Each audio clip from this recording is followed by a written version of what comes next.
Hey guys, it's Ben here from the Strength Factory, and today we're talking aerobic training for mountain biking. How are you going to do it and why? No matter how new you are to training, I'm sure you've probably heard this idea of aerobic fitness training, also known as base training or maybe base miles. And why is it important? Why is it such a big deal? And why do I always go on about it? Well, as the name suggests, base, it forms the base of all of the rest of your riding fitness. Or you could also call it a foundation, okay? It builds that foundation on which the rest of your fitness is built. And the deeper the foundation, the wider the base, the higher we can build those levels of fitness as we progress through our training down the line.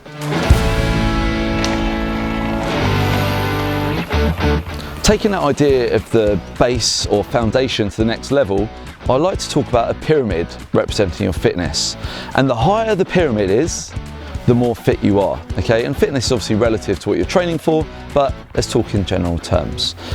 As you can see from these two images on the screen, the small pyramid, i.e. less fit person, has got a smaller base at the bottom. Because if you want to build a tall pyramid and really be fit, whether it's for just fun, for a holiday or for racing, you need a broad base to support that structure above it.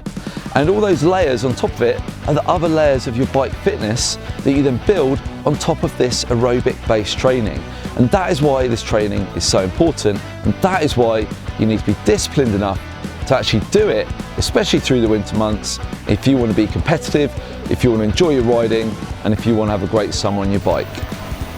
When you consistently do aerobic training, there are a number of adaptations that happen in your body, and these adaptations are basically what make you fitter. You can split them into two parts. Number one, the central adaptations, i.e. when I do prolonged periods of time with my heart rate raised up to an aerobic level, I make adaptations to my heart and my blood primarily. And basically what we're doing is the heart is getting more efficient at pumping volumes of blood around the body, and then the blood is getting more efficient at carrying that oxygen around the body and distributing it to the muscles that need them. The other side of that, so that was central, and now we look peripheral, i.e. the peripheral parts of your body. In this case, if we're talking about cycling for aerobic fitness, your legs, the actual muscle tissue changes, they adapt. And one of the main things they do is that they increase their capillary density. And you know I don't like jargon, but I'm going to explain that one to you. So your capillaries are effectively blood vessels. Think of it like a river network, if you ever did geography, going through all the muscle tissues, the muscle fibres. And their job is to supply the muscles with oxygen, with energy, with glucose, all that good stuff, so that you can do cool stuff like mountain biking. And if you can imagine, if there's more of those, if they're more dense throughout your muscle fibres, and guess what? You can more effectively and more efficiently transport a greater amount of oxygen and energy to the muscle. And guess what that's going to do? That's going to help you then down the line to get to those higher points on that pyramid. So if you want to do the intense training that gets you to the top of that pyramid, guess what you need? You need a lot of oxygen and a lot of energy delivered to those muscles. And that is why you need to do your aerobic training.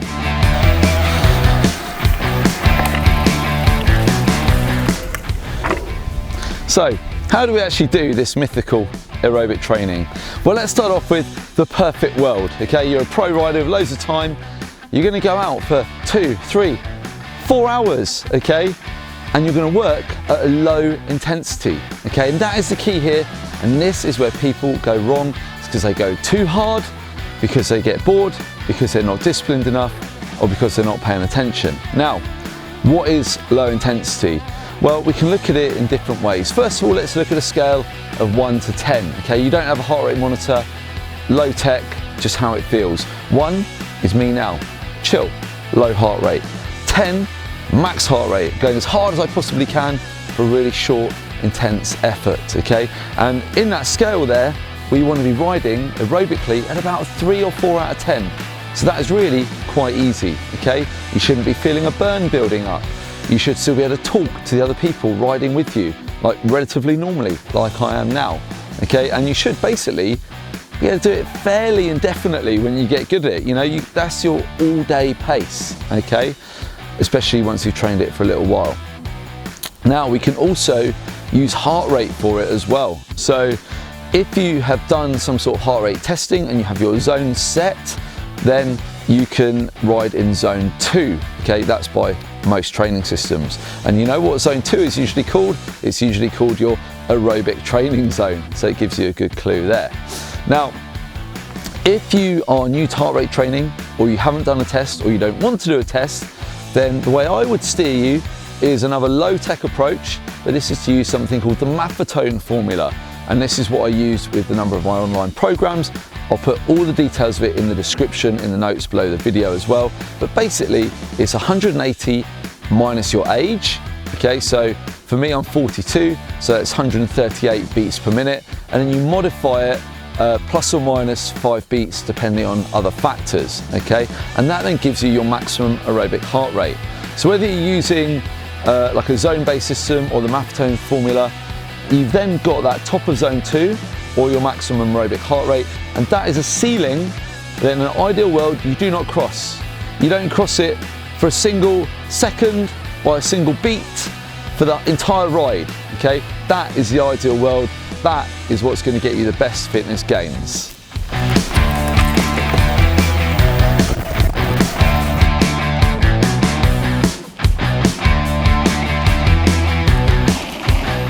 Okay, so that is the perfect, okay?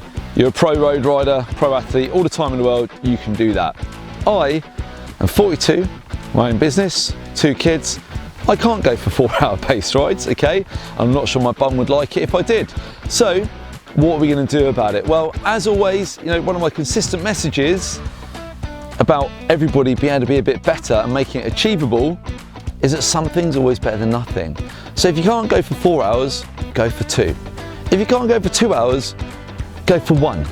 If you can't get out on your bike, on the road, on the gravel or on the trails, then do 45 minutes on the spin bike at the gym in your lunch break, okay? And actually, although it's not quite perfect, little and often, those small doses of aerobic training regularly, they add up over time, okay? And you will see an improvement in your aerobic fitness if you do them properly, if you do them with discipline. If that 45 minutes doesn't go above your aerobic heart rate, okay? No matter who's walking past you in the gym and what your ego says to do, okay?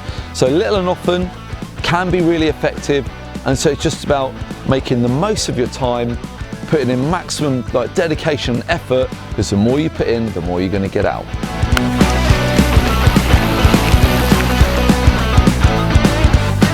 A great way to remain motivated, especially if this training is new to you or doesn't come so easily, is to use some sort of testing to then show that you're actually getting better and getting results. Otherwise you just feel like you're doing all these easy rides, and to a lot of people they intuitively don't feel like it's going to make them any fitter.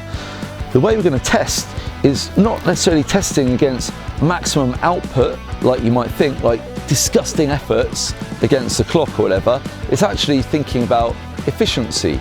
So you can either do it indoors or outdoors. Obviously indoors is a more controlled environment, and we're either going to do a set duration at your maximum aerobic heart rate, and then over time that heart rate and that duration should mean a greater distance, i.e. you're going faster for the same level of effort, or you do it the other way and you have a set distance and a set heart rate, and the time for doing that distance is then going to decrease. So you're again showing that you're getting faster for a given heart rate. Whichever way you do that doesn't really matter. Just make sure you set the test up properly so that it's actually repeatable and so the test results are valid.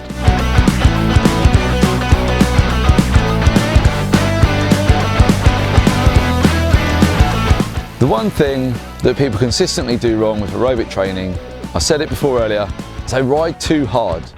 Whether it's the fact you're out in a group ride, whether it's the fact you go on a hilly mountain bike ride, or just a lack of paying attention and discipline, going too hard is going to wreck your aerobic gains. It's as simple as that. And this is where, when I'm talking aerobic fitness, either face-to-face with people or maybe online and things like that, and people who've maybe used my programs, and this is what I get back, okay? Oh, Ben, I've tried this aerobic fitness, I tried this aerobic riding that you talk about, but as soon as it goes up even slightly, my heart rate shoots up and I can't stay aerobic anywhere. This training's impossible. It can't possibly work.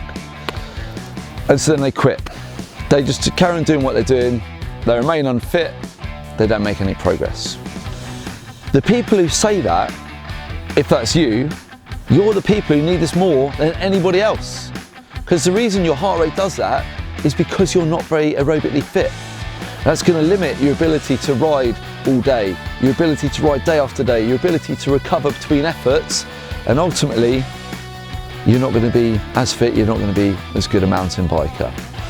If you are that person, and every time it goes up even slightly, your heart rate spikes, then you need this more than anyone. You need to be the most disciplined. You need to be the one sat on that bloody spin bike getting this shit done, okay?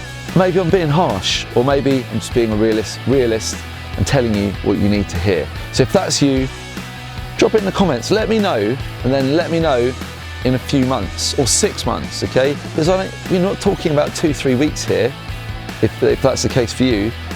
If you really want to make a positive difference and a positive change, then this needs to be a consistent, long-term and concerted effort, and you can thank me later.